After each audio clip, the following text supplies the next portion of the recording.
Hello, friends. You're listening to Profoundish. I'm today's host and birthday boy, Weston. I will be joined by Alex here shortly as we talk about my birthday that just passed, and we're going to talk about aging and getting older, and we're going to talk about things that we remember from the past that's different today, and then we will be deciding whether or not we will press the button. You're listening to Profoundish.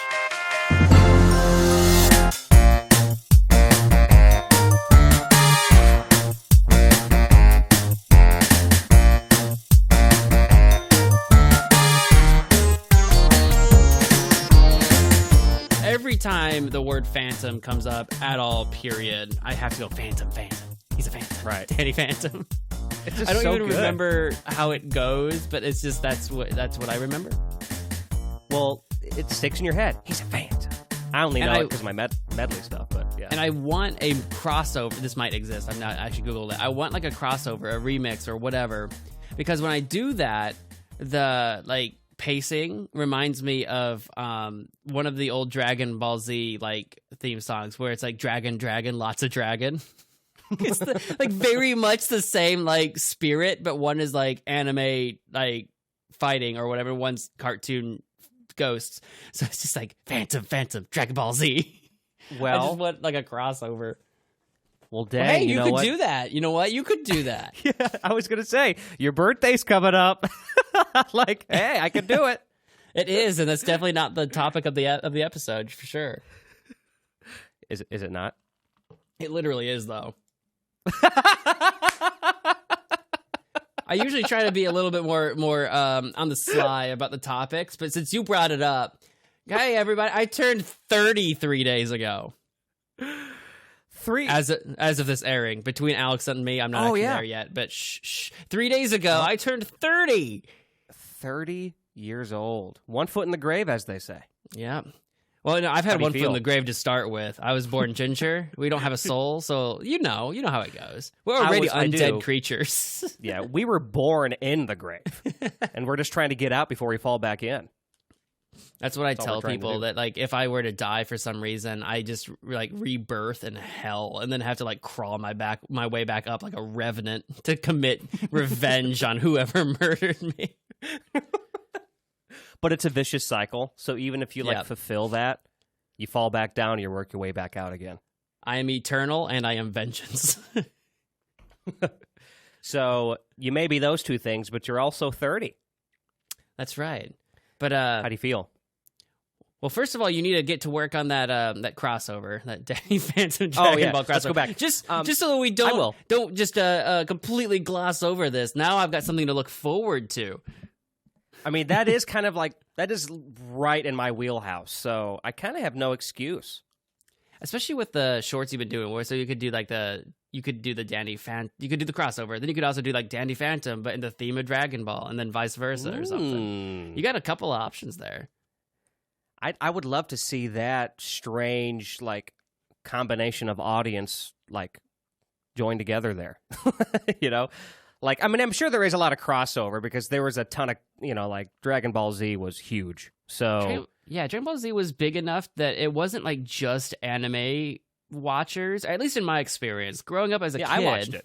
Yeah, as a child, it was I didn't really know the concept of anime yet. I didn't really care. To me, it was just another cartoon.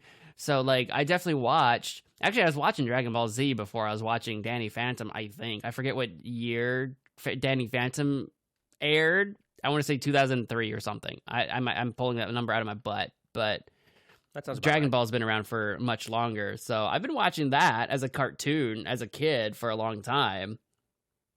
Yeah, because I was going to say, I think we just talked about this on a fairly recent, might have been the last episode, because we talked about Pokemon too. Because I'm not really an anime person, nothing against it, just never got into it, I guess. But as a kid, I never knew I was watching quote unquote anime, but I loved Pokemon and I loved Dragon Ball Z. So it kind of broke through there, at least during that time in the mid to late 90s.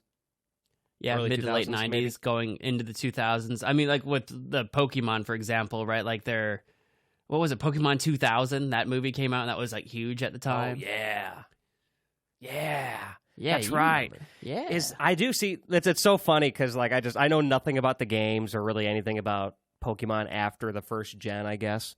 But just because that's when I was actually into it. And is Pokemon 2000 the one where they like there was that super weird Pokemon, but like its name is just a bunch of question marks, and it's like these weird futuristic. Like black and white things. You know what I'm talking about? You're I'm sure talking you do. about the those are unknowns, is what they're called. Unknowns. Okay.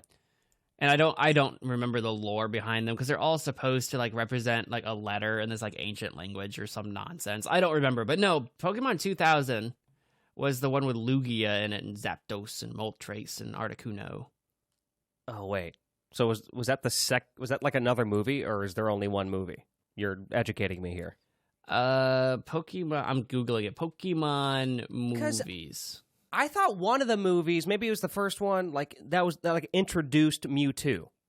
That one was literally Pokemon, the first movie that came out in '98. Okay, that's the one I'm thinking of. Then I just thought it was called like 2000 because it was around 2000, but I guess it was earlier. Yeah, it was a little bit earlier, and that was like literally the first movie. I actually remember that one way more than I do Pokemon 2000 because '98, that one with Mewtwo and Mew was like super like dramatic and emotional by the end. Like you're watching Pokemon. I mean, they don't say it, but the idea is like they're like murdering each other by the end, right? They're like dying, but not because it's a kid's show. Right. The only reason why I knew about the movie, I must have watched it later because I was at the time that I mean this was a couple years after the movie, but I was playing Smash Melee, which in my opinion, Fight Me is still the best one ever. And anyway, Mewtwo was in that one. You could play as Mewtwo. That was like the first time you could play as like Pokemon, or more Pokemon than Pikachu is what I mean. And anyway, so I knew about him from the game. I did not know about him from Pokemon or anything. I knew from Smash. So then I went back and watched the movie because I knew Mewtwo was in it. I thought Mewtwo was super cool. So that was my weird way to go back there. So I guess that movie was already like 3 years old at that point. But either way, simpler times. Bit. Yeah, they were simpler times, fonder yeah, times. So fonder times. And now you're sitting here, 30. I mean, what's next? Thinking about the good old days. Back in my day. I use this phrase way more often than I should. Back in my day. Back in my day. They used to do things differently. We had cameras that weren't in your phone. And you had to roll the little dial and you developed them on film. Film! Film! I mean, it's true. You know, I for Christmas last year, I got Steph an old vintage camera, like authentically, it's about 40 years old. Oh my! Just an old like Canon, but it was a pretty popular one, so the price wasn't outrageous. And it was like kind of like it was cleaned up and everything and tested, and then I just got like 4 or 5 different kinds of film. And one of the things in this like film set was expired, like purposefully, because it marriage strange results, apparently, is what they say. I've never used I mean, I have very little experience myself using film. Our parents did that more than we did with the home video, or not the home video, with the home, like, just cameras. Because my mom used to have, like a Nikon or whatever. Anyway, that being said, she's been experimenting with that film, just taking pictures when we go on trips. And it's amazing how, I mean, some of those pictures turn out fantastic. And I mean, her composition is great. That's not, but I'm not talking about that. I just mean the quality itself. It's insane. Like, I forgot how, like, great those movies look. It's just like with, 32 millimeter film, for films, for movies. That's how some of these can be remastered and look so amazing. It's just, the quality is so high. It's incredible. It's just because, you're dealing directly with the literal, like, chemicals and reacting to the world around. It's not like the digital stuff is just kind of simulating or trying to approximate the image that, you're seeing. Whereas with this old school film stuff, right, it's literally using the elements of nature to capture what the light coming in literally is or looks like at a sort of chemical level. So yeah, it's as long as it can be developed, right? Because that's the downside, right? if there are imperfections in the chemistry of the film, or there's something wrong with the camera, then it's all ruined. But yeah, it's just but you're right. There's there's no like other than development, I guess. There's no processing. But don't get me wrong. I mean, I love the digital age we live in, but it's just an interesting thing to look back. So, did you use any like film like stuff? Back in your day. Back in my day. I did have like a camera of some kind. I don't have any idea what it was. Like a small, like, it's not a toy camera, but like I was a kid. So like I had a camera at some point that I definitely like took pictures on or whatever. And more importantly, actually, during family reunions, one of my uncles always brought the disposable like film cameras and would hand it out to the kids to run around and take pictures of things throughout the anniversary. Well, not the anniversary, the reunion, like family reunion. That's what I'm talking about. And so like you'd end up with by the end, a bunch of pictures, most of them probably terrible and unusable, but because he handed it out to the kids, some of them pretty good. And then you'd have a kind of like a candid assortment of photos from the reunion. See, that's so fun. That'd be so fun to look at now. And it's interesting because I remember right around the time my family got their first like digital camera, and I don't know if it was nice or cheap for the time. I really don't know, but I do remember that there was a little dinky screen on it so you could see the pictures you took. And I just remember that realization as a kid, like, why would I ever want to take these you can't see what you did, and then you just, and I wasn't thinking like, well, a lot of photographers did know what they did still, at least for the most part, but not, people like you and me at that time, it was the same thing, right? Like I had a couple of those, and you just run around, you just look in there, snap, and then you forget about it until it's developed. And it's funny though, as a kid, I just imagined, like I didn't really, because you'd look through the viewfinder or the little, the little mirror or whatever, not mirror, but the lens, not the lens, the screen, I don't know, whatever they call it. Someone tell me I know what you mean. The parts of a camera are called. But anyway, you look through it, and in my mind, as a kid, it's like, oh, it's going to look like exactly what I'm looking at. Right. Ta-da! It's that simple. It's and then, simple. It's developed, 2 months later or whenever you get it done, and then you're just your thumb's in half. Your thumb's in the way, or it's blurred because you shook a little bit, or... Right. No, I was never worried about gosh. that.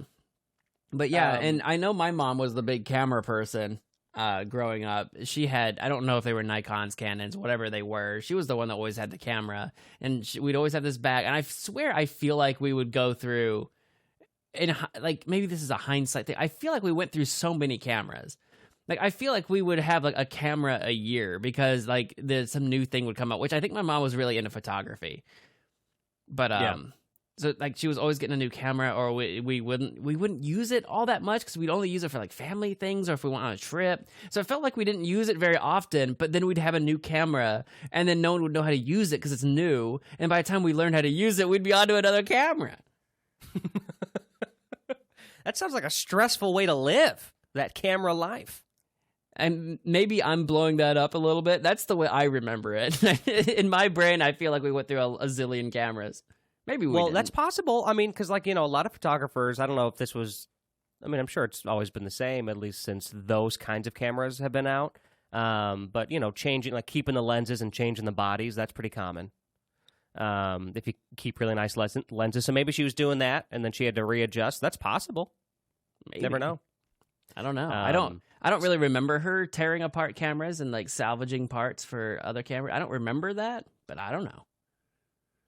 But you know what I do know? What do you know? You're 30.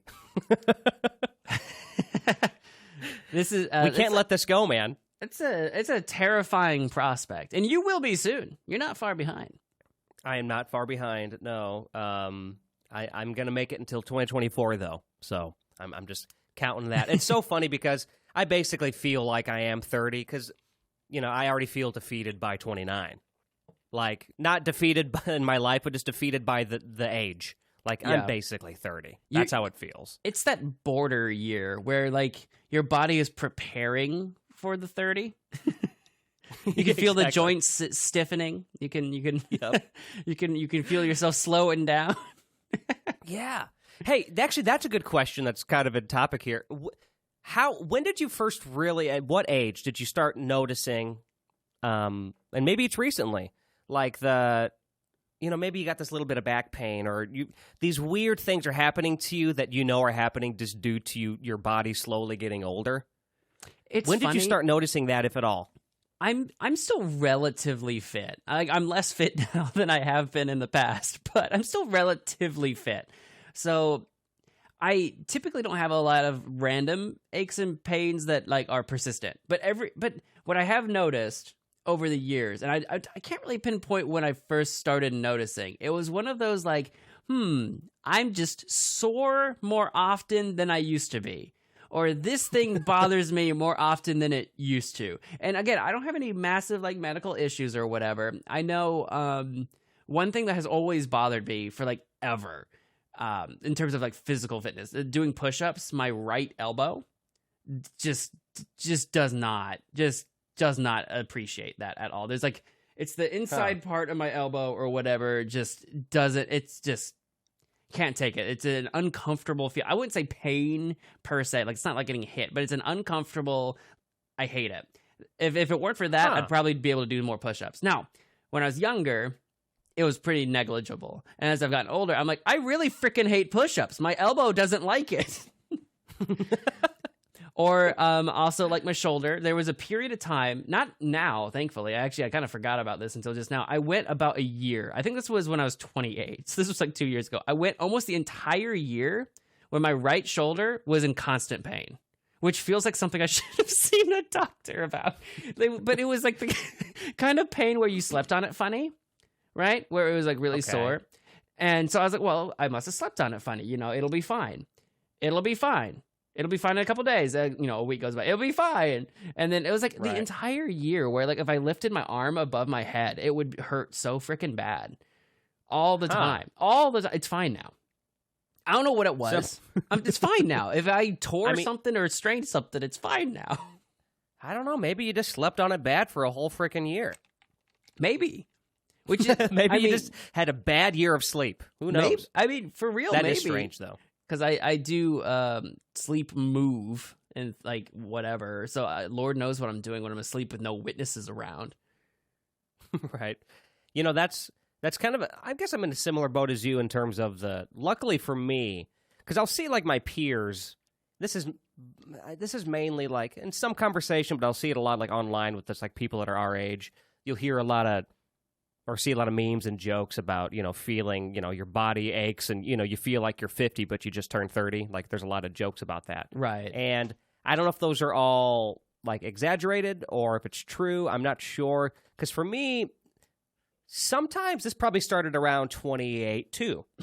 Probably. Just sometimes if I sit somewhere for too long, I'll start to get just a little bit of this, like, lower back pain. Yeah. But it's not random. I know why it's happening. And then, like, after I stand up and walk around and move, it goes away. And then by the next day, it's fine. But every once in a while, that'll happen. And I remember when I first felt it, and I know it's minor compared to the back pain people can have. But at first, it was like, God, I don't like this at all. But luckily, it's, can go away pretty quick. But I'd say that's the main thing for me. And probably about 28 is when that started. I'm kind of glad you brought that up because that reminded me that, like, growing up, I was a pretty flexible person. And not like super, flexibility. Like, flexibility. I wasn't like an acrobat level of flexible. I'm not like double jointed and anything crazy like that. But I'm a pretty flexible person. And growing up, I was always the person that like would sit and lounge in like just bizarre positions, right? That looked uncomfortable. I've been told, you look so uncomfortable, and I'm like, I'm just chilling, and I'm like literally pretzeled into a recliner or something. Yes, I've seen you sit weird. Like growing up, you would sit really weird on the edge of the couch. Like I remember one time looking at you. This was in your basement. We used to hang out in his basement, and you were like, I think we picked on you for it because it looked like you were halfway sitting off of the couch. But this looked like you were half off the couch because you had to be, but you had plenty of room. I have a weird memory that just came up about that. I don't know. Anyway, go on. Yeah, I can't remember exactly, but that's what I would do. I would perch on things, and I'd sit in strange positions. That's more difficult to do now, like comfortably anyway. And I've noticed that where there are things where if I sit a certain way for too long, like you mentioned lower back, it's like, oh yeah, I've had like moments where my back just like cripplingly decides to seize up on me, and it's like, stop, whatever you're doing, never do it again. I'm like, and I'm like I said, seizing up, like, oh, my back, ouch. Yep. God, that's something I actually want to work on, because I'm like, I want to, because I'll get out and walk and run from time to time. I want to do that more too, but I need to start like doing more like stretching, and because you can keep a lot of flexibility, but the problem is that so many of us, myself included, hand raised, like you just don't work at it, and you just, you got to maintain that. So that's something that I want to do. I'm going to say it on the podcast to keep myself accountable. I mean, I don't listen back, so it won't matter to me. I was going to say, we'll see how much that matters. But truthfully, I do want to do that. Just that flexibility, that definitely starts to go pretty quick. Well, because it's easier. I mean, it's hard if you're not doing it. It's hard to start. But if you can do it, it's easier to keep your elasticity, right, than it is to like lose it and try to recover it. So like if you go super sedentary and then suddenly you're not flexible anymore, it's hard to train back up to flexibility especially after a certain age, where it's just you're just literally your muscles, tendons, ligaments, all that stuff is just older, tighter, more fragile. Right. Right. I have a question about your 30s. Oh God, I'm not in the 30s yet. Well, no, but I have a question about your 30s. All right. And it is, do you have any particular, or have you thought about this, like anything that you definitely want to have accomplished or accomplish during these next 10 years? World domination. I know that's a big question. Actually, it's kind of funny. Like, I don't think we're gonna. I was gonna talk about as a topic, right? Like things that we wanted to try to accomplish by 30. Okay. So we can circle back around to that, but you're doing the thing that I was trying to actively avoid. What do you want to do with your 30s now that you're there? And I'm like, oh God, no, I don't want to think about that. I know. We can talk about the other thing too. Moving into my 30s, it's more than ever on my radar to change careers, and then also make actionable the things that I've said, that talk about the things that, when you were a kid, what did you want to do when you were older?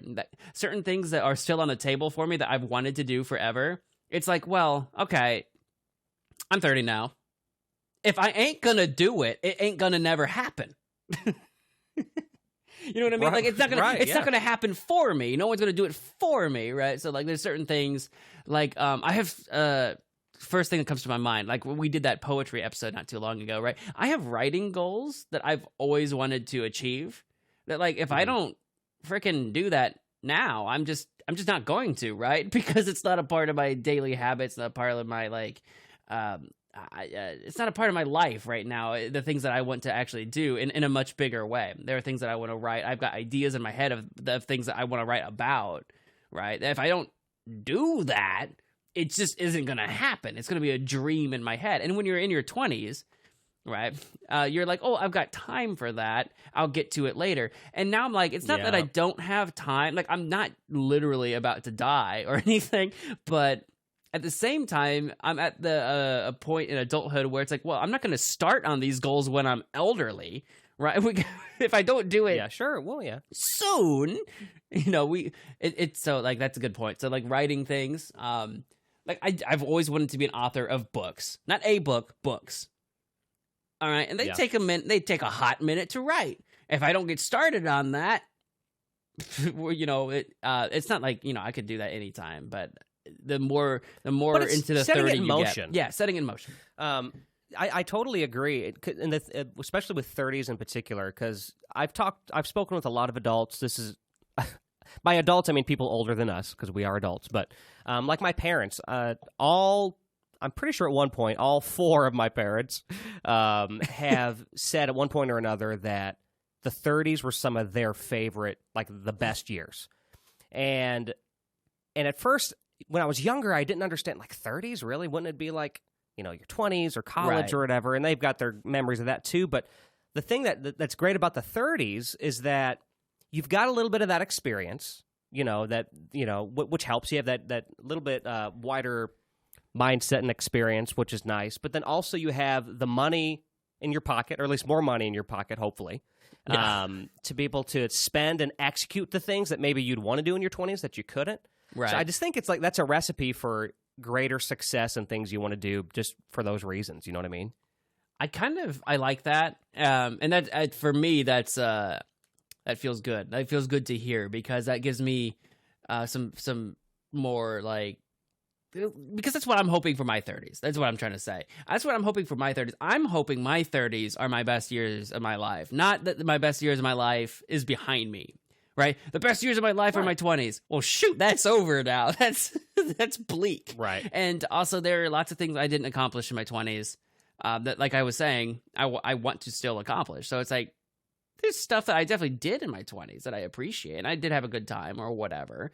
But I'm kind of hoping that with some lifestyle changes and some maybe new, like reorienting my goals and my direction in life, I'm hoping my 30s are my best years of my life. So, yeah, I mean, because like, you know, it's good to, you know, at this point it's always fine to look back, but look forward, because who knows, if you would have tried to execute or follow through certain things in your 20s, maybe it wouldn't have gone as well. I know, you know what I mean? Like looking back, just because you didn't have that experience or you weren't thinking things the same way. You know, we're always growing and learning and more about ourselves and the environment around us and just things in general, that maybe you're in a better place now to do it. So yeah, I'm glad it's encouraging. It's definitely encouraging to me too, as I very quickly approach 30 as well. Right. So. And for me, it's not even about like not being able to do things in your 20s that you'd be better off doing in your 30s, because some people still figure it out and take those risks and whatever, and that's totally fine. I think the biggest thing about the 20s that I've achieved is I've gotten to know myself so much better. I think when you're like, if you go all the way back to childhood, when you're a kid, you're learning about the world. When you're like a teenager, you're learning how to fit in. When you're in your 20s, you're learning who you are. And then when you're in 30s, you know who you are. You know about the world. So it's like you were kind of what am I like going to do about saying this, right? Like you develop this experience. I spent my 20s learning who I am and what I'm into and just what, you know, just me, learning me.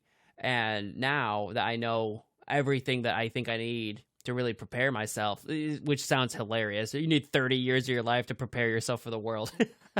But it's not that I haven't been in the world. Right. We've all been in the world since day one. You know, when you're born, there's so much of that, like, oh, you got to like prepare yourself for going out in the world. We started out in the world, whether you believe it or not. But I think with all of these tools, you know, I think that gives you a lot more confidence. Like moving into your 30s, if you've accomplished getting to know yourself and you've accomplished this experience, skill sets, you can go out into the world and with so much more confidence than you could have in years past, and understanding how to do things without, I don't know, when you're like 20 or 22 or 24 or something, there's a lot of like, I'm afraid of messing up, or I don't want to step on people's toes, or I'm worried about what people think of me.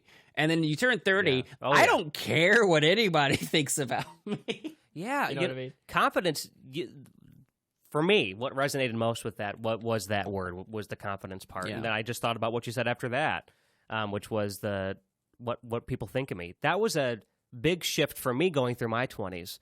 You know, I was definitely scared. I mean, I'm still scared of a lot of things, but one thing I don't care about anymore is what people think. I remember I used to consume things. By that, I don't mean food. I mean like things, media, whatever it may be. And I would experience things that I thought I should because peers were doing it. And this was like at that age, or like 22, 23. Right. And I'd still enjoy what I really enjoyed. But I would do that by myself alone. Like no one was there watching me to make sure I was watching something. And it's so funny because I don't know why I did that. I guess if the conversation came up with people, I could have something to talk about with them. But that's such a weird moment in my life, because I don't know when this shifted, but probably 25, 26, and it started a transition after that. I remember just increasingly just wanting to do what I wanted to do. Like, who cares? And it's so weird when you're like, it doesn't seem like an option when you're like a teenager or in your early 20s. Like there's so much pressure that you're putting on yourself that you don't need to put on there. And it doesn't matter how many times older people tell you like it doesn't matter. it does, like, it will matter to you until one day when it doesn't. Exactly. You know what I mean? Like, it's crazy. Well, it's you just know, being human, I guess. It's a fun perspective change when you go from, so like if teenage years, when you're like in school and you're in high school or whatever, you're surrounded by people all the time. So you know what people are watching or listening to or whatever, consuming. You know what people are consuming and you want to fit in. That's kind of what I was saying about teenage fitting in. Even into your 20s, you still know people. You're still connected to a lot more people. The older you get, one, the more of those people that were either your friends, acquaintances, whatever, the people that you used to communicate with in some way, the more of those people just disappear. They're off to their own lives. You're in your own life. So they disappear. Two, it's just harder to make friends. Like, you're not in school 8 hours a day, 5 days a week. You know, you're at your work. Yeah. But they, you know, your work friends have their own, like, families and lives outside of work. You don't really, it's not the same connection. You're not, like, rebelling against your parents or showing up at sporting events. It's a different setup at work. So, two, it's harder to make friends. So you're not really adding a lot more people. Yeah. So your list of, like, people that can sort of pressure you into possibly consuming the stuff you don't want to just starts to slowly vanish, and you're like, oh wait, I was doing all this to impress who now? It wasn't me. I know it. It's wild. Well, plus too, another thing too is, yeah, you definitely have less friends, but I think in most cases, I can only speak for me and say that I definitely keep less friends, but the friends I keep are higher quality friends. And I think with that, if you're going to develop such a strong relationship with somebody, you're just going to naturally have a lot of things in common anyway. I mean, that's just kind of a part of how that works. And also, I think when you're an adult, you actually appreciate the spice that comes with differences more than when you're a kid. Yeah. So if you're best friends with somebody as an adult and they're like, they do a bunch of different hobbies than you, they have a bunch of different interests than you, that just makes them interesting, not weird. When you're in like high school, that makes you weird. When you're an adult, you're like, oh, that's interesting. And to swing it all back, if you're in your 20s and 30s, if they're into completely different things that you are, you're still at that age to where maybe I can try that and see if I like it too. It's a great time to try things because once again, one of my favorite hobbies now is hiking, and I never would have said I liked that even just 5 years ago. So it just that just comes with time and people and age and aging and all that stuff. But God, 30. I haven't been on a good hike, like out in nature, in a while, actually. Because growing up, as a family, we always went on like camping trips and stuff like that. And now as an adult, I haven't taken myself on like really any camping trips on my own. Because as a kid, since it was a family thing, it always felt like a communal thing. Like you go with people, you go with your family or whatever. Sure. One of these days, I swear, I am going to get a tent.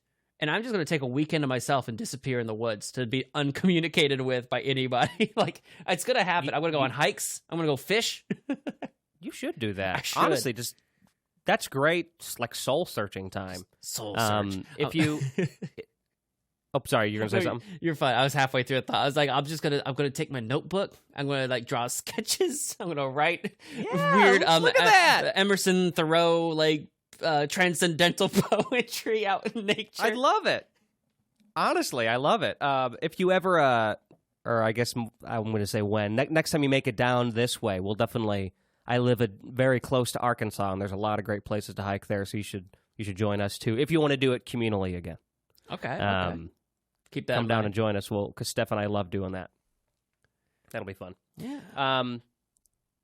Man, 30. I know, 30. Yeah, I don't really, I simultaneously feel 30 and simultaneously don't. I think it's kind of one of those things. Every birthday, you don't quite feel your age yet, but also there's a part of me that's like, you know what? I'm ready to slowly box up the 20s and put it away and then move on to the next. And that's good. thing. That's telling of kind of what we just spoke about. You know, you're growing up, you're maturing, and you're okay with how things are. That's just how it is, you know? We'll see what I think about that when this podcast is another 10 years older, and I'm like, I'm 40 now, and I was full of baloney when I was 30. Back in my day. 40. I don't even... That, Like, I don't know. I'm trying to think if I think about 40 now as I did 30 when I was in my 20s. And I don't know if it's the same or not because it's been 10 years. 40 feels so much wildly more like young as a 30-year-old than it did at 20 years old. 40 is if that makes sense. When I'm 20, a 40-year-old is just like, oh, you're like, that's like midlife, and it's not that you're ancient yet, but like your life's basically over. Like if you're not settled down at this point, But now that I'm 30, I'm like, well, I know like people that are older than 30, on their way to 40 or whatever, and it's like 40's not that bad. It's really not. Older. It's older, but I don't know. And the way people live now too, we live very youthfully. Like I've got and we dress it too, and we take for the most part good care of ourselves. I've got 2 bosses. They're both brothers, and they're 2 years apart, and they're both in their early 40s. And I had no idea that they were, just because I'm about 15 years away in age from them. Right. But they just seem like, in so many ways, I can just sit down with them, and like we can share the same memories and stuff. And when reality, maybe it'd be a little different, but that's just, and maybe it's just how they particularly carry themselves. But honestly, 40 in general just doesn't seem... it definitely seems older still. Like, just that number itself. Like, if you're 40 at that point, I mean, odds are you should be a parent by then if you're going to be a parent. If parenting is in your future, you probably want to be parenting by 40, roughly. Right. Especially, obviously in men and women it's different. Yeah, but, as a guy, I could be 50, and then, like, if I have some hot, young 25, I don't think I could do that. I'm gonna joke about it right now, but like I could joke about it. I'll be 50 and I'll have this hot young 25-year-old mother. That just sounds. I know that exists, especially with celebrities, but that is weird. That's too many years apart. I feel like it's weird, and I feel like once I get to that age, it'd be exhausting too, because she'd probably want to go out and do all these things. I'm like, I just want to watch the game. But if I were a woman and I was 50 and I wanted to have a child, it starts to get pretty complicated. So. If you're a woman you want to have kids, it's like I don't know what it's kind of funny. I don't know what the soft cutoff is, like medically speaking, where it's like, oh, you're getting kind of like sketchy. I don't know what that is for women. I'd have to look that up. Like 30 something, 40. I don't know. It's mid 30s is like. I only know this because, and this is not an announcement by any means, but obviously Steph and I are kind of right now bouncing the idea back and forth. To see if that's something that's in our future, because Steph is going to be 30 not too long after us. She's about a year younger than me. So you figure you got like 6 more good years to have 6 children. You gotta start knocking them out right now, man. Oh, God, if there's any, it will be 1. But I've made that clear. But that being said, we're talking about it, and it's like, we're almost 30, and then like, usually it's like. You need to pretty much have this done, wrapped up by around mid-30s. I mean, people have them later, obviously. Sure, yeah. But kind of you're at your best years, at least anatomically. In terms it's of like the soft cap there. But you can go beyond that. Right. And it happens. You've seen it happen. But, around 35 or so, which kind of makes sense. But it makes me think about my dad. My dad started having kids... what people would consider late. I was his firstborn, and he had me at 37, 38. And my mom was younger, though. They were like 13 years apart. So she was like in her mid-20s. But that being said, I put myself in that situation. We actually talked about this on the like asking questions episode about like going back in time and asking questions. Right. And I remember mentioning like I would want to know what my mom said or what my mom was thinking while she was having me at 25. Because, like, when I was 25, I couldn't imagine having a kid. And then I'm thinking, like, 37, like my dad. Like, I feel like if I'm 37, I don't know. I mean, I'm not there yet. That's, 9 years or 9 years away, whatever it is. Some number of years. And some number of years, right? And, that doesn't sound like, I feel like at that age, I'll have some things figured out, and maybe that'll be okay. So, I don't know, but 25, but who knows? I say that, but maybe it's only because it's, so many years away. Right. But It's hard to know till you get there. That's how life is. It really is. I've got so much more I could add to this conversation. We brought up the kids thing. God, there's so much more we could add to this conversation. But I'll tell you what, it's about beyond that point where we need to get to the second half of our episode. Oh, okay. Well, that's fine. We'll go back to this. There's a lot of things we need to circle back to. This. I'll invade the next episode and just be like, okay, where do we leave off? No, okay. That's right. He breaks in. We're going to completely radically change topics and play some kind of fun, possibly thought-provoking questions. Yeah, I said that. We're going to play some questions. It'll make sense in a second. Ooh. We're gonna decide if we're going to press some buttons. We'll explain the rules briefly and shortly or whatever. Words have completely failed me. Listen to some ads. I love buttons. Oh, good. This will be good then. Profoundish is brought to you in part by HastilyMadeDecision.com. Get your poetry fix from my poetry blog featuring haiku, senryu, freeform stuff, and more. Again, that's HastilyMadeDecision.com for your poetry fix. Profoundish is brought to you in part by Camp Nostalgic Saturday Morning, a show that takes a deep dive into pop culture's biggest questions. I co-host alongside Dave Rediger, and it's a lot of fun. Watch the show and see all the other content offerings at campnostalgic.org.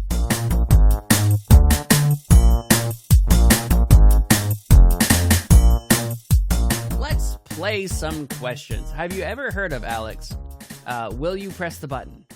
Is this part of a bit, or are you really asking me? We're right back in the episode. I'm asking. I think so, but maybe not. So there's this website. It's basically Would You Rathers, but not quite. I've been sick, and I kind of wanted to do like something easy for our game, just because I didn't I was like, oh, I want to come up with some stuff. I got some ideas or whatever, but I've been sick. Let's do something easy, but also really fun and thought provoking. Okay. That's what I think. And there's this website called WillYouPressTheButton.com. Wait a second. And what it's going to do, you may have done this before. Have you heard of this? I think I have, because I think you've been aware of this website for a very long time. Am I correct? Probably. I remember you talking about this in college, I feel like, but I could be wrong. I may have. Anyway. The whole premise is that you'll get if you press the button, you'll get a thing, but a negative thing. And you have to decide if you'll press the button or not. And I've got the website up. I'm going to read them out, and I'm going to ask you whether you'd press the button or not. But I'm going to join in as well, and we'll decide if these buttons are worth pushing. So the first thing that I've got up, this is just for fun. We can create some conversation around this too. Would you press the button? So if you press the button, you'll get one reasonable wish granted, and you get a wicked sick Rolex. But the Rolex contains your soul, so you'll die if you stop wearing it. Are we going to go by normal human conventions and pretend that we actually have souls still? Because of the ginger thing from earlier. Yeah. I was going to say this was a very strong opening to this question. Okay, before we can answer this, we really need to get down to the gravy if there are souls. No. You see what I'm asking. I thought we were about to have a very theological discussion. Hey, we could. That would take up the entire rest of this. We could. But that's what would happen. So about souls. So if there are souls, say we know for a fact that we have souls, religiously, maybe even scientifically, there's empirical evidence. Right. No question about it. Souls exist. And if you press the button, your soul will exist inside this watch. Okay. And I would imagine, it says you'll die if you stop wearing it. I guess in terms of like souls, right? Like, you'll physically die, right? But I assume your soul would just be trapped inside this Rolex. Like, what if someone else wore the Rolex? That's Do you weird. like soul bind with that person? Like two people inside one body type situation? Weird. I don't know. Well, you got me thinking.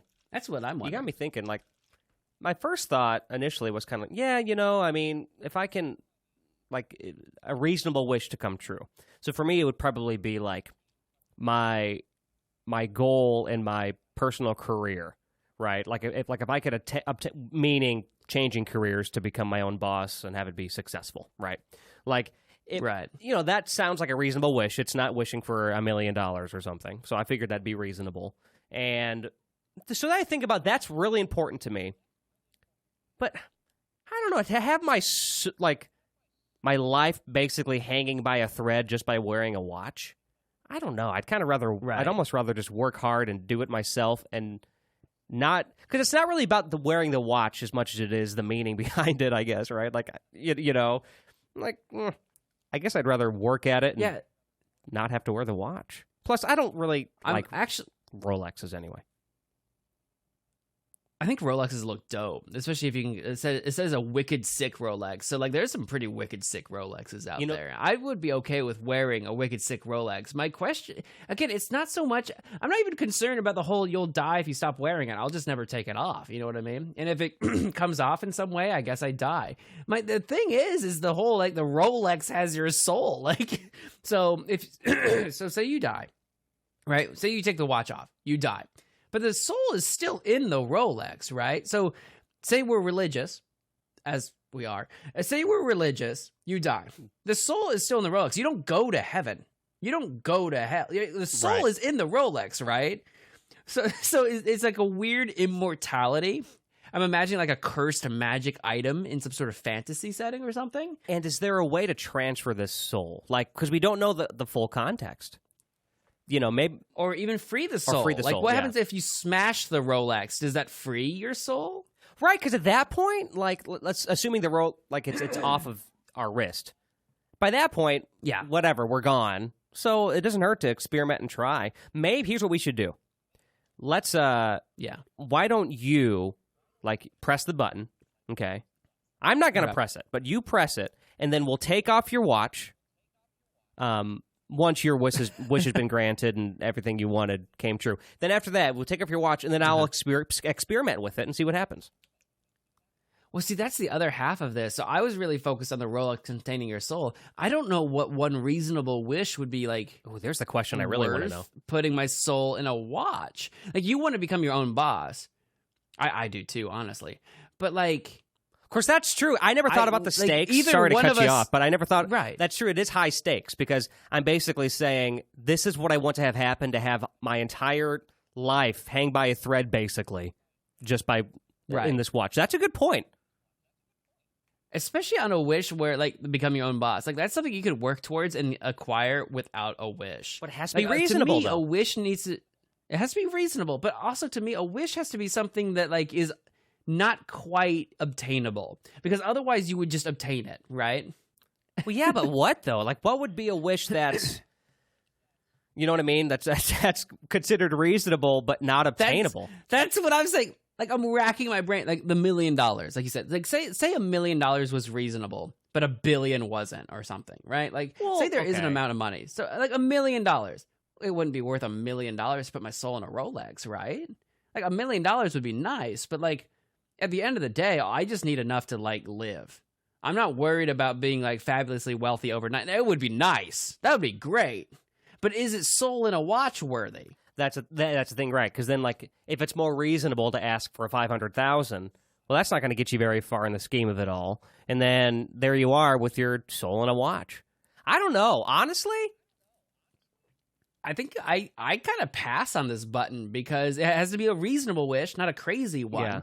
Yeah. And my soul would be in a Rolex. I'm passing on this. What do you think? I think I'm going to pass too. Yeah. Nope. Not going to happen. We both will not press the button. The fun thing about this website is you get to see how many people did press the button, how many people didn't. I like that stuff. And this one was incredibly split. 51% of people pressed the button. 49% didn't. That sounds about right. That's a tough one. Pretty much as dead even as you could get. That's crazy. Wow. We're in the minority there. Interesting. I'm going to give us both a point, as we're going to see if we follow the tide or don't follow the tide. I'm going to give us both a point in the, like, against the tide. I like that. Okay. That's fun. There we go. There we go. Then by the end of this, we can see if we're, like... like normal people, or if we're like not like normal people. I like it. Okay. Here we go. I got a second set for you. Press the button, you become the president of the United States, but people blame you for the problems left by the last president. I mean, that happens all the time anyway. That's what I was kind of thinking, right? Like I think that's just the same. Like, basically, you press the button, you become the president of the United States. Like, people are gonna blame you regardless of you. Like, honestly, Right? Like, Yeah. So basically, would you? To me, this question is more like, would you press a button to become president of the United States? Well, it's funny because you said that without even having the caveat, and I was like, I'm not interested in being president. I don't want that role personally, so I'm just going to pass on it. But I'm curious what you're going to say. To me, like, I don't even know what platform that I would most care about to, like, be president on, right? Like, what issues I would necessarily want to address, especially, like, just at this moment, really, because I'm not super politically inclined. That being said, I would absolutely press the button. Of course you would. I knew you would. One, it feeds my already massive ego. Yeah, you're president. And then, two, I mean, you would be president. So, like, that's the other thing, right? Like, you would leave this massive legacy. Like, there's only been... how many presidents? 40 what are we on? 44? No, right? we're at like 46, did I make that up? I think. How many presidents have there been? I'm guessing 46, I was thinking 47. 44. 46, you're right. Okay. I have I've missed two people somehow. My brain is probably stuck from 8 years ago or something. Anyway, I would press the button. There's been less than 50 presidents ever, and if I was one of them, that's like a massive legacy. And don't get me wrong, I would try my best to do the best that I can. And I feel like I've got some ideas. I feel like I could do okay. I feel like I'm wildly unprepared for the position literally right now as I sit in front of my computer in my PJs doing a podcast. But Right.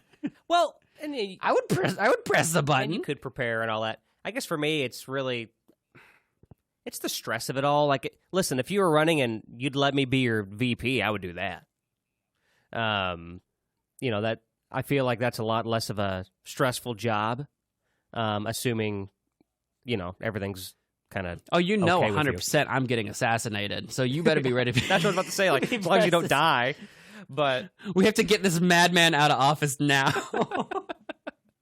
That's the other thing, too, is that, speaking of, like, platforms to stand on, for me, like, and you and I have talked about this because in a lot of ways we have some similarities with this. I sit in so many weird places with different issues that it's hard to really label myself, and at least in this day and age, it's really hard to kind of make a name for yourself politically speaking if you really don't take some hard stances on certain issues. Like, you know what I'm trying to say? Yeah. Like, well, that's what's kind of nice about, like, the press the button thing, right? Like, you don't even have to stand for a party. You don't have to stand for a specific I guess that's true. You're just president. You don't have to do any of that. You press the button, you're president. For all intents and purposes, you're independent, right? Because you didn't win by any party. Yeah, that's true. Or by any hard stance. You're just our president. Man, I see what you're saying. That's a good point. I guess that's true. You're just pressing the button and you're president. Man, I'd get criticized so much for being wishy-washy and all that. No, you know what? No, you become president. Don't get assassinated. Always wear bulletproof, like, armor anywhere you go, and I'll be your VP.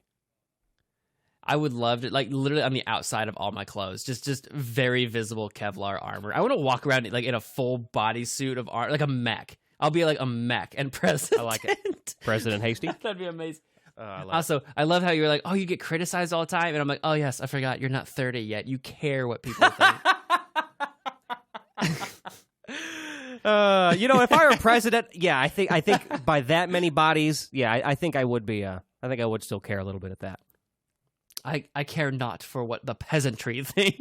Come on, I still know it's your number one thing is the, the legacy, the ego. I mean, look at that. I don't blame you for that. I get it. I totally get it.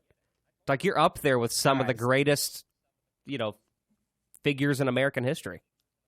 Yeah, up there with my man Teddy Roosevelt. Your man Teddy. Yep. All right. So you're not pressing the button, correct? No button. I'm pressing the button. Let's see how it went with everybody else. I bet you. Let me guess before you say it, if you don't mind. I think do it. I think I am in the minority once again. I bet you more than 50% said they would be president. You would be wrong. Oh. 60% people did not press the button. You're in the majority on this one. Whereas 40% people pressed the button. Dang.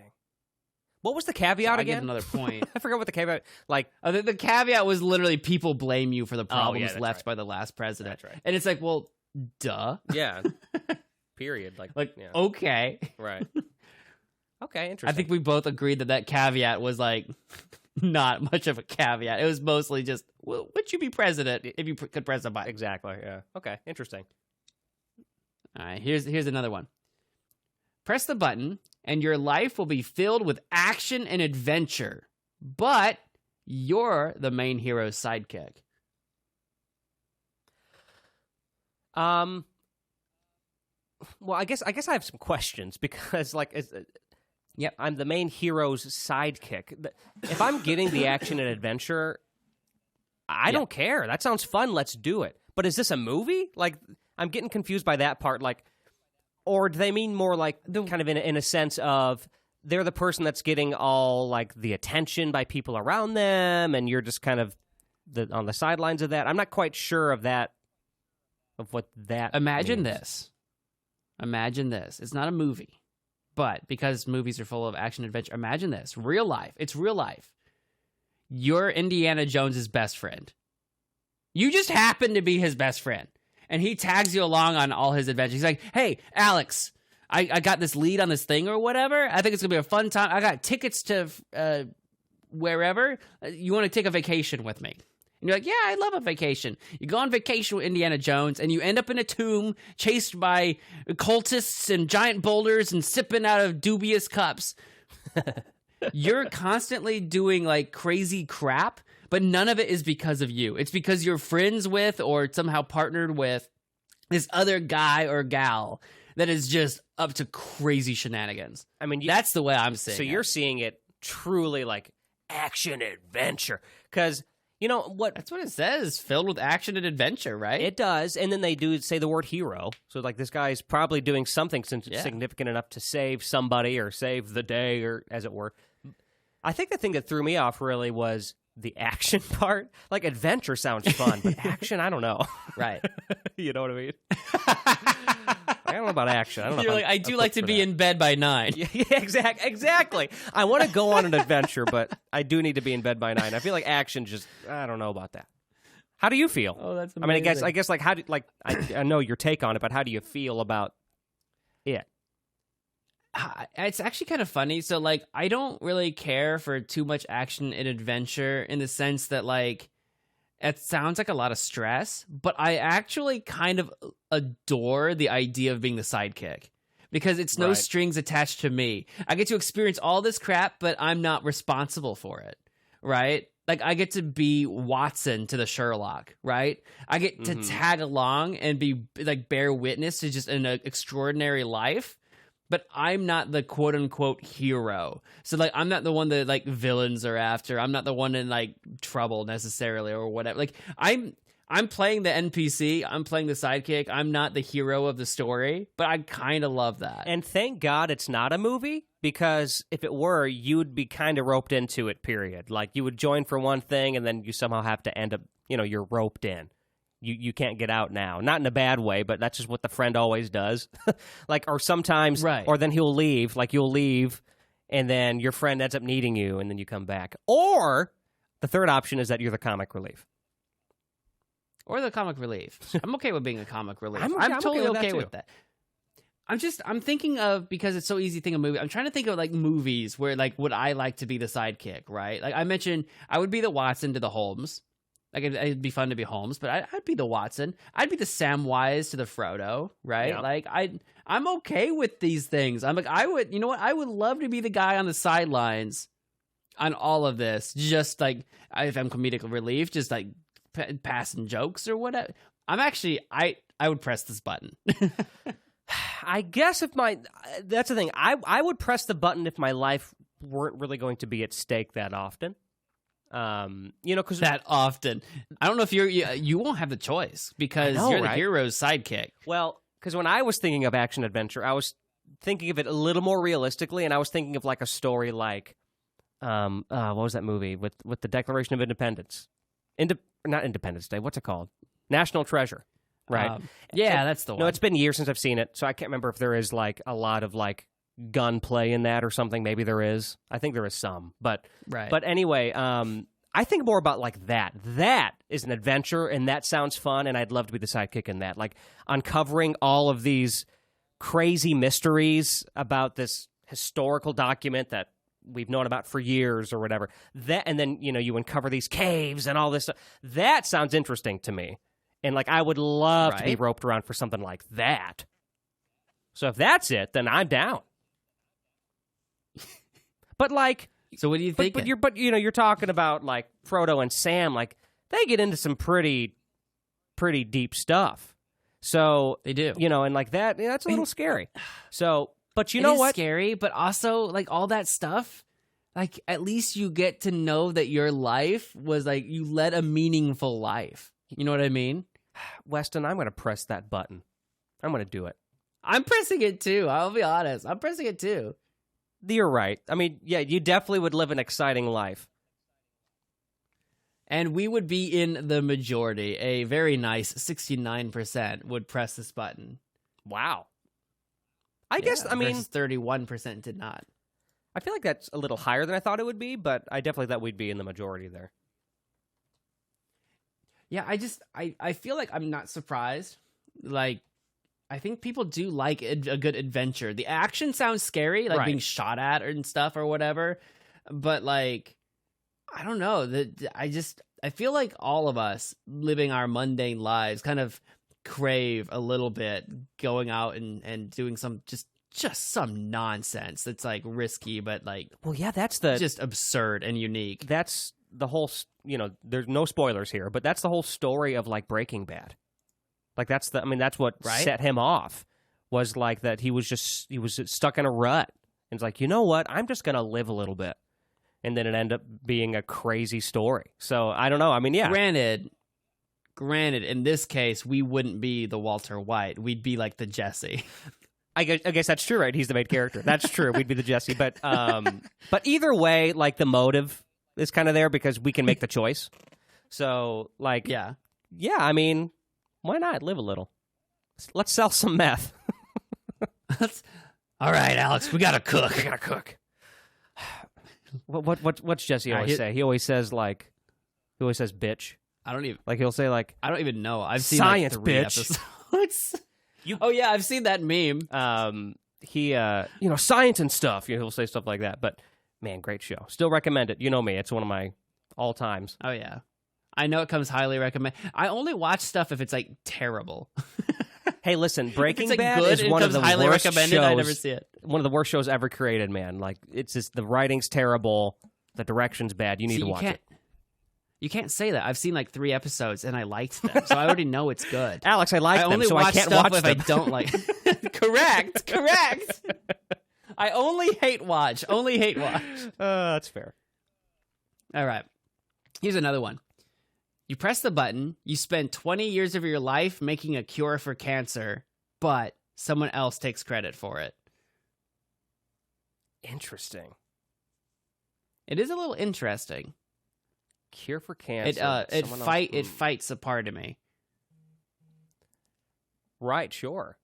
But I mean, for the good of mankind. I'll explain that. Right. Well, it's funny because I could easily, like, on the surface right now, just say, I mean, yeah, if I'm at the place where I can do that and it fixes a huge, thing that kills so many of us. I mean, that's great. Right. But then deep down, you put in so much time. Like, but then I think smaller scale. I think, okay, I spend time making medleys. I'm not saving lives, okay? But hear me out, right? It does take a lot of time. So imagine, like, if I made, like, this huge mega medley and it got millions of views. Yeah. But then for some way or another, somebody else gets all the credit for it. Yeah, like Weston, for example. Like, Weston, like, he produced it, he arranged it, He recorded it. He did everything, and everyone's praising him in the comments, and people are sharing it online. It's like a huge thing on the internet for a day. Like, everyone knows about it. Look what Weston created. Yeah, I'd be pretty pissed. Yeah. So, like, I put... Because that's the thing. It's the time. It's that investment for some reason. That's really what's doing it. And in this scenario, it's 20 years. So, like, I just turned 30, right? If I started now, I turn 50, and I invent the cure for cancer, but no one knows I did it. Everyone thinks someone else did it. Oh, man. But, I mean, it's the cure for cancer. But it's also the cure for cancer. What it really feels like is it's gonna suck, but, like, I'm going to press the button. Like, if I'm able to do it, I'm going to do it, because it's, at the end of the day, I'm not losing my life over this. So many lives are being saved over this. Am I going to be pissed off probably for the rest of my life? Absolutely. And I will always be the guy that goes, that was actually me. And everyone's going to go, no, it wasn't. It was so-and-so. I'm going to go, no, it was me. And then there could be arguments. I will do that. But I'll know deep down, at least, that I did it. So without any... It'll be like sometime like long after we're dead, like someone else took credit for it. It'll be like 50 years later, and then finally all the like woke researchers or whatever are making like YouTube videos like, did you know actually so and so invented this? Because we get that. I can't think of any examples right now, but you get that now where it's like, oh, someone's got credit for the common one. The really popular one is like Edison and Tesla, right? Where we figured out that Tesla invented all these things or whatever, and Edison took credit. It's like, it's one of those things. It's like, probably someone will find out and the news will spread later, but we might be dead by then. Right. And it's so hard to, even if we found the truth, it's so hard to rewrite history after it's already been written. And you know what I mean? So, like, even then, like, because my first thought was, okay, well, yeah, at least maybe in long term, it will be me. But it's going to be one of those things, just like anything else. Like, so many people are set in one way until generations later, I guess, if things continue to be taught the right way. So maybe like 300 years from now, they'll know that it was me. And that's pretty cool. They'll know. So, yeah. One, I can't press the button because I am a Cancer. Oh, my God. Since it's my birthday, I am a Cancer, guys. I can't press this button. That will end me. Oh, my God. I love it. Rest in peace, also, me. my massive ego. I can't take this. I'm a narcissist. I need people to know it's me. No, I'm just kidding. If I don't get the credit for cancer, here's the thing. If you invent the cure for cancer, you clearly have developed some kind of skills, right, that you can probably translate to something else in medicine. You're probably going to be okay. If it cures cancer, I'm probably going to die of cancer, as white as I am. Like, that's what it's going to be, skin cancer, right? I'm going to spend too much time in the sun, and that's what's going to get me. So if I invent the cure and that means I don't die to skin cancer or something, then great. If I don't get credit for it, that's going to suck, like you said. That's going to suck. I would be upset about it, but I'd do it. I'd cure cancer. I think we're both going to press the button. Yeah, I think we're both going to press it. For sure. Yep. And we're in the majority, which should come as not a surprise at all, in my opinion. Yep, my same. question to you is, what % of people do you think press the button? The reason, I was going to say a lot, but the way you asked it, I feel like it's going to be more split than we'd think, or than I'd think. I don't know. The way you said it made me think that way, so I'm going to stick with that. I'm going to say it's like a fairly close split, like 60% or less in favor. You nailed it. It's 60-40. Wow. 60% would press the button, 40 would not. I think that is depressingly concerning. That really is. Like, that's terrifying. It's just not being recognized. I mean, I get it for such a great thing, but wow. Right. I don't like that, actually. Like, really? I don't like that at all. Especially since it's not worded that you'll never get credit for it. It's just someone else takes credit for it. Like we were talking about, like maybe it'll be found out later and you'll get some kind of recognition, maybe even posthumously. But like, man, it cures cancer. Cancer, guys. It's the thing that kills everybody. Anyway, that 40% clearly has not had any loved ones like affected by cancer. Like, I just don't understand. But whatever. Right? All right. I want to do one more because then we'll have done 5. That's an odd number. So I'm going to do one more here for the episode. Press the button. You can buy anything you want, but you have to pay for however much it already cost. Wait, what? You have to pay for... I want you to tell me if that makes any sense. So you can buy anything you want, but you have to pay for it? What? But you have to pay for however much it already cost. That is I don't know what that means. We're going to skip this one. Yeah, skip it. That just means you're going to buy something. That's all that means. I like the comment on this one. So let me get this straight. You're telling me that if I push this button, I will be able to give people money and get things in return? Unbelievable. There is no way. It's genius. Okay. No, for real. The number 5. That was clearly a dud. That's funny. You press the button. You are a genius and do extremely well in school. We're not in school, but yeah, you're a genius. But you can't start homework until 3 a.m. the night before, no matter how big the assignment/project. I think we should skip this. We're not in school. Plus, Should we skip this one? Yeah, that's fine. Plus, I think you would, whatever it finished off as, you would press the button because you don't sleep anyway. Who needs sleep? Exactly. All right, here's another one. We got some duds. You press the button. You could change any one decision from your past, but you would have to spend the rest of your life being unable to make more than minimum wage. This is quick for me. Yeah. No way. You know what? My life is the way it is. I like how life is the way it is. Not like mine in general. Just I like how life works. We make our decisions and we move on. So I am not going to press the button. I would like to make more money than basically nothing.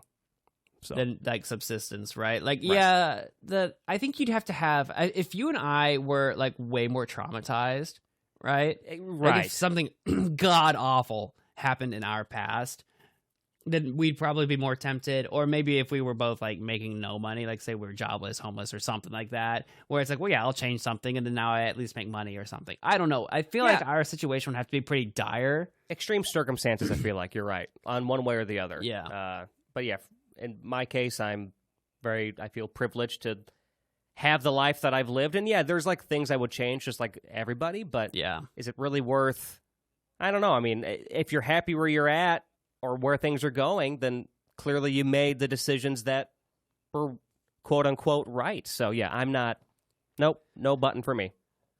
Because for me, there are so many things I would absolutely change. I'm not going to press this button either, but because it's not worth that. Right. But there's so many things I would change. But everything I've done did lead up to who I am.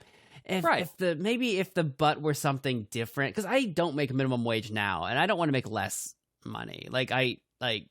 I'm comfortable with the money I make. I would love to have more. Don't get me wrong. I'm comfortable with what I have. If I had less, I would be less comfortable.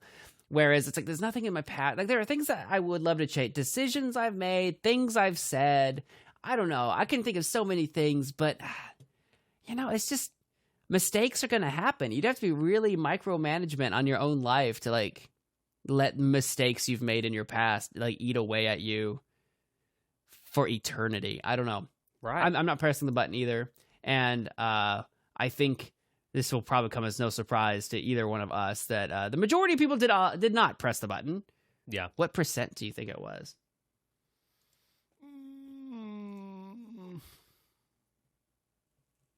I don't know. I guess. Yeah. I'm going to say. I'm just going to be safe and say 60. I don't have any good. I'm not sure. 60-40 again. Ours. It's a lot less divisive, actually. It's 75% did not press the button, and 25% did. So I don't know if that's 25% of people that really have something awful they want to change or what, but well, I mean, I guess that kind of checks out. I'm hoping that the 25% of people that press the button are people that realize they really should have pressed the button on curing cancer. Yeah, I like that. Because it's weird that this is a lot clearer of an answer than would you cure cancer? Yeah, I still can't believe that. That's crazy.